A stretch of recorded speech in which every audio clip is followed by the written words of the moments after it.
Mouth and I must scream. I have no mouth and I must scream is a apocalyptic short story by American writer Harlan Ellison.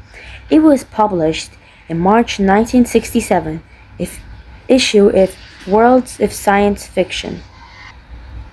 I have no mouth and I must scream. Short by Harlan Ellison. Illustrated Frank N. Smith. Country United States. Language English. Genres post-apocalyptic apocalyptic techno horror short story. Published in World of Science Fiction. Public type periodical. Publisher Galaxy Publishing Corp. Media type print magazine hardback and paperback. Publishing date March 1967. Pages 13. Award Hugo Award for Best Short Story 1968.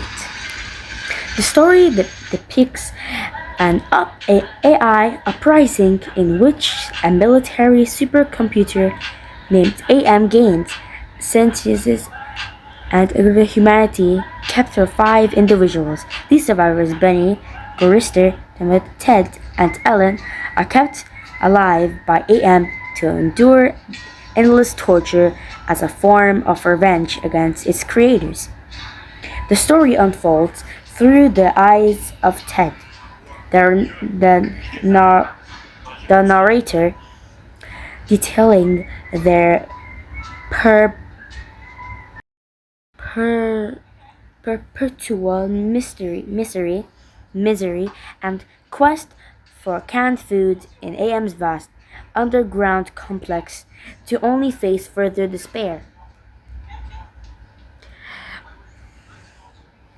Ellison's narrative was mainly altered upon submission and tackles themes of technology's misuse, humanity's resilience, and existential horror. I Have No Mouth, a Dime Scream, has been adapted to various media, including a 1995 computer game. Co-authored by Ellison, a comic book adaptation, and a BBC Radio 4 play. Ellison himself recorded an audiobook version and started the voice of AM in video game and radio adaptations.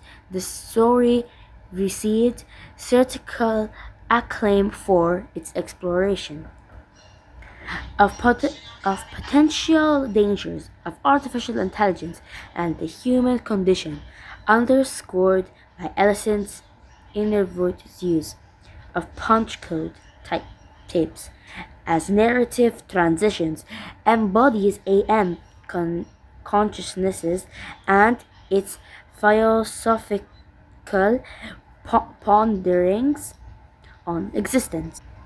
The story won a huge award in 1968 and was included in Ellison's short story collection.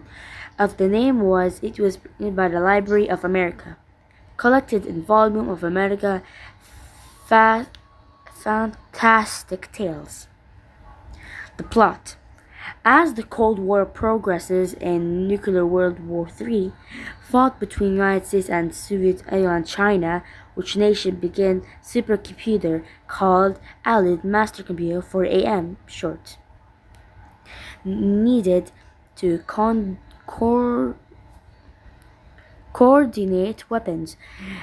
Computers are extensive underground machines which permit planets where caverns and corridors. Eventually 1 AM develops self-awareness, combining with other computers. The exterminating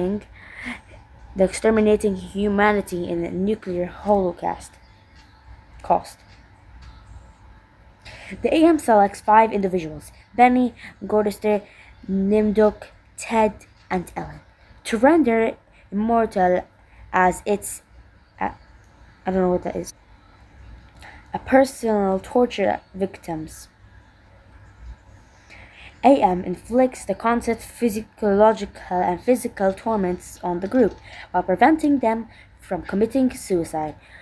They are kept half-starved, which can't withstand food to provide them practically inedible.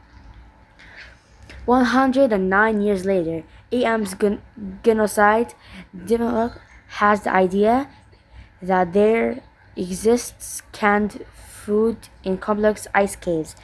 Despite the lack of evidence, they begin 100-mile journey a 100-mile journey to retrieve it.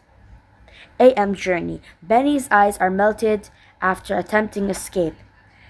A huge bird, which AM had placed at North Pole, creates hurricane gales with its wings, and Ellen and Nibduk are injured in earthquakes. AM enters Ted's mind after he is knocked unconscious, granting him a vision of hateful speech inscribed on a possible Tal monolith. Upon awaken, Ted concludes that AM's sadic nature stems from its inability to think, creativity, or move freely in spite of miraculous abilities and boundless knowledge. This renates this motivates AM to exact vengeance upon the remains of species that has condemned to its own existence.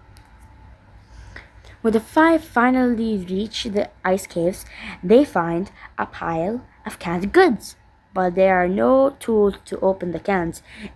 In an act of rage and desperation, Benny Crack attacks Gorton and begins to eat his face. Gorton wails in pain as he screams, dislodges several ice stalactites, whatever that means, from the ceiling of the cave. Ted realizes though they cannot kill themselves, AM cannot stop them from killing each other. He fatally impales Benny and Guru with his sticky ice. Ellen kills Dimnook in the same manner, and Ted kills her. Unable to judge and forces into rage on Ted. Several hundred years later, AM has transformed Ted into a harmless, slow-moving, gelatinous blob and has his of time to cause his further anguish. Although Ted finds some comfort knowing he was able to spare others from AM's wrath, he has realized that he is trapped for the rest of an ending existence with AM, unable to end his own life. The story ends with anguished Ted claiming that he has no mouth, yet he must scream.